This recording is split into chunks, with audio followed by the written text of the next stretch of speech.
You are watching TV46 News Kannada.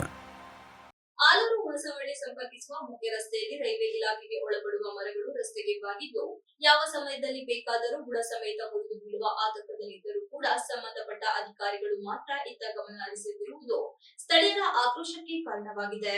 ಪ್ರತಿನಿತ್ಯ ಈ ರಸ್ತೆಯಲ್ಲಿ ಶಾಲಾ ಕಾಲೇಜು ಮಕ್ಕಳು, ಕೂಲಿ ಕಾರ್ಮಿಕರು, ವಾಹನ ಸವಾರರು ಸಂಚರಿಸುತ್ತಾರೆ. ಜೋರಾದ ಗಾಳಿ ಮಳೆ ಬಂದು ಏನಾದರೂ ಅನಾಹುತವಾದರೆ ಇದಕ್ಕೆ ಹೊಣೆ ಯಾರೆಂಬುದು ಯಕ್ಷ ಪ್ರಶ್ನೆಯಾಗಿದೆ. ಈ ಬಗ್ಗೆ ಸ್ಥಳೀಯರಾದ ಧರ್ಮರಾಜು ಮಾತನಾಡಿ, ಆಲೂರು ಹುಣಸವಳ್ಳಿ ಹೋಗುವ ರಸ್ತೆಯಲ್ಲಿ ಒಣಗಿದ ಮರಗಳ ರೆಂಬೆಗಳು ರಸ್ತೆಗೆ ವಾಲಿ ಪ್ರಯಾಣಿಕರ ಜೀವ ತೆಗೆಯಲು ಕಾದು ಕುಂತಿದೆ. ರೈಲ್ವೆ ಇಲಾಖೆ ಹಾಗೂ ಅರಣ್ಯ ಇಲಾಖೆ ಕೂಡ ಮುತುವರ್ಜಿ ವಹಿಸಿ ರಸ್ತೆ ಸಮೀಪದಲ್ಲಿ ಅಪಾಯಕಾರಿಯಾಗಿರುವ ಮರಗಳನ್ನು, ಜೋತು ಬಿದ್ದ ಮರಗಳ ಕೊಂಬೆಗಳನ್ನು ತೆರವುಗೊಳಿಸಿ ಸಂಚಾರಕ್ಕೆ ಅನುವು ಮಾಡಿಕೊಡಬೇಕೆಂದು ಮನವಿ ಮಾಡಿದರು. ನಾವು ಅನೇಕ ಬಾರಿ ಸಂಬಂಧಪಟ್ಟ ಇಲಾಖೆಗೆ ಪತ್ರ ಬರೆದು ಅವರ ಗಮನಕ್ಕೂ ತಂದರೂ ಕೂಡ ರೈಲ್ವೆ ಇಲಾಖೆಯ ಅಧಿಕಾರಿಗಳು ಮಾತ್ರ ನಮ್ಮ ಮಾತಿಗೆ ಕವಡೆ ಕಾಸಿನ ಬೆಲೆ ಕೊಡುತ್ತಿಲ್ಲ. ಈ ರಸ್ತೆಯಲ್ಲಿ ಮರಗಳು ಅನೇಕ ಬಾರಿ ಬೈಕ್ ಸವಾರರು ಹಾಗೂ ಕಾರುಗಳ ಮೇಲೆ ಮರಗಳು ಬಿದ್ದಿರುವ ಘಟನೆ ಕೂಡ ಉಂಟು. ದಿನನಿತ್ಯ ಶಾಲಾ ಮಕ್ಕಳು ಹೋಗುವ ಸಂದರ್ಭದಲ್ಲಿ ಮರಗಳು ಮುರಿದು ಬಿದ್ದರೆ ಅದಕ್ಕೆ ಪರಿಹಾರ ಯಾರು ಕೊಡುತ್ತಾರೆ? ಮಕ್ಕಳ ಹಾಗೂ ಜನರ ಜೀವದ ಜೊತೆ ರೈಲ್ವೆ ಇಲಾಖೆಯ ಅಧಿಕಾರಿಗಳು ಆಟವಾಡುತ್ತಿದ್ದಾರೆ. ಈ ಕೂಡಲೇ ಮರಗಳನ್ನು ತೆರವು ಮಾಡಿ ಸುಲಭ ಸಂಚಾರಕ್ಕೆ ಅನುವು ಮಾಡಿಕೊಡಬೇಕು. ಇಲ್ಲವಾದಲ್ಲಿ ಸ್ಥಳೀಯರೆಲ್ಲ ಸೇರಿ ರೈಲ್ವೆ ಕಚೇರಿಗೆ ಮುತ್ತಿಗೆ ಹಾಕಿ ಹೋರಾಟ ಮಾಡುವುದಾಗಿ ಎಚ್ಚರಿಸಿದರು.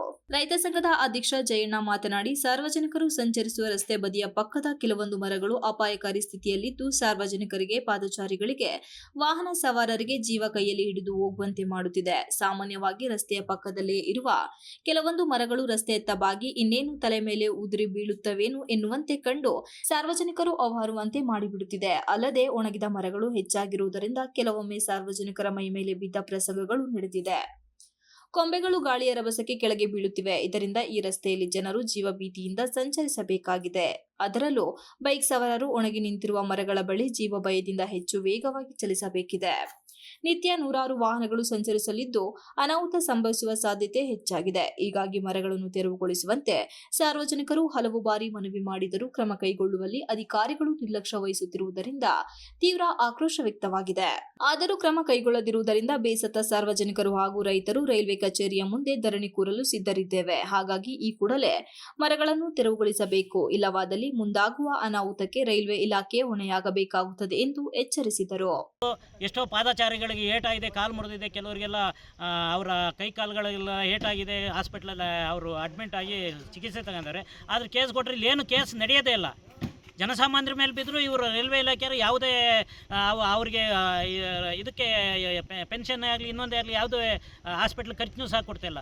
ಆದರೆ ನಾವು ಒತ್ತಾಯ ಮಾಡ್ತಾಯಿದ್ದೀವಿ ರೈಲ್ವೆ ಇಲಾಖೆಗೆ, ನೀವು ತಕ್ಷಣವೇ ಇವನ್ನ ತೆರವುಗೊಳಿಸ್ಬೇಕು. ಈಗೆಲ್ಲ ಲೂಸ್ ಆಗಿದ್ದಾವೆ, ಮಣ್ಣು ಲೂಸ್ ಆಗಿ ಮರಗಳು ಹಳೆವಾಗಿದ್ದಾವೆ, ಮಣ್ಣು ಲೂಸ್ ಆಗಿ ಮರಗಳು ರಸ್ತೆಗೆ ಬೀಳ್ತಾ ಇದ್ದಾವೆ. ರಸ್ತೆ ಕೇವಲ ರಸ್ತೆಯಿಂದ ಒಂದು 10 ಅಡಿ ಎತ್ತರದಲ್ಲಿ ಮಾತ್ರ ಮರ ಅದು ಬಾಗಿದ್ದಾವೆ.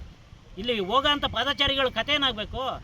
ಇಲ್ಲಿ ರೈತರು ಜಾಸ್ತಿ ತಿರುಗೋದು, ಇಲ್ಲಿ ರೈತಾಪಿ ವರ್ಗ, ಆ ರೈತರ ಕಥೆ ಏನಾಗಬೇಕು? ಕೂಡಲೇ ರೈಲ್ವೆ ಇಲಾಖೆ ಎಲ್ಲ ಕ್ರಮ ತಗೊಂಡಿಲ್ಲ ಅಂದರೆ ರೈಲ್ವೆ ಇಲಾಖೆಗೆ ದಿಗ್ಬಂಧನ ಏರಬೇಕಾಗುತ್ತೆ. ಇಲ್ಲಿ ಎಷ್ಟು ಸಲ ನಾವು ಪಂಚಾಯತಿಂದ ಹಿಂದೆಲ್ಲ ರಿಲೇಷನ್ ಮಾಡಿಕೊಟ್ರು, ಈಗಲೂ ಕೊಟ್ಟರು, ಅವರು ಏನು ಕ್ರಮ ತಗೊಳ್ತಾ ಇಲ್ಲ. ರೈಲ್ವೆ ಇದಕ್ಕೆ ಸೇರಿದ್ದು ರೈಲ್ವೆಗೆ ನಮಗೆ ಸಂಬಂಧ ಇಲ್ಲ ಅಂತ ಫಾರೆಸ್ಟ್ನವ್ರು ಹೇಳ್ತಾರೆ. ಆದರೆ ನಾವು ಎಷ್ಟೋ ಸಲ ಎಷ್ಟು ಪ್ರಯತ್ನ ಮಾಡಿದ್ರು ಮರಗಳ ಕಡಿತಾ ಇಲ್ಲ. ಅದು ಮರಗಳೆಲ್ಲ ಬಾಗಿದ್ದಾವೆ, ಜನಸಾಮಾನ್ಯರಿಗೆ ಭಾರಿ ತೊಂದರೆ ಆಗ್ತಾಯಿದೆ. ಕೂಡಲೇ ಕ್ರಮ ತೆಗೆದುಕೊಳ್ತಾ ಇದ್ದರೆ ನಾವು ಮುಂದೆ ಯಾರ್ಯಾರು ಅನಾನುಕೂಲ, ಜನಗೆ ಏನಾದ್ರು ತೊಂದರೆ ಆದರೆ ಕೂಡಲೇ ಎಚ್ಚೆತ್ತುಕೊಳ್ತಾ ಇದ್ದರೆ ನಾವು ಧರಣಿ ಮಾಡಬೇಕಾಗುತ್ತೆ. ಇಲ್ಲಿ ನಮ್ಮ ರೈಲ್ವೆ ಹೆದ್ದಾರಿಯಲ್ಲಿ ಕೂತು ನಾವೇ ಧರಣಿ, ರೈಲ್ವೆ ಆಫೀಸ್ ಪಕ್ಕ ಹೋಗಿ ನಾವೇ ಧರಣಿ ಮಾಡಬೇಕಾಗುತ್ತೆ. ಕೂಡಲೇ ಸಂಬಂಧಪಟ್ಟವರು ಬಂದು ಜನಕ್ಕೆ ತೊಂದರೆ ಆಗದಂಗೆ ಪರಿಹಾರ ಕಂಡುಹಿಡ್ಕೊಡ್ಬೇಕು ಅಂತ ನಾನು ಕೇಳ್ಕೊಳ್ತಾ ಇದ್ದೀನಿ. ಈ ಸಂದರ್ಭದಲ್ಲಿ ಸ್ಥಳೀಯರಾದ ಕಿರಣ್ ಹಾಗೂ ಸಾರ್ವಜನಿಕರು ಇದ್ದರು. Pradeep, TV46 news Kannada, Aluru.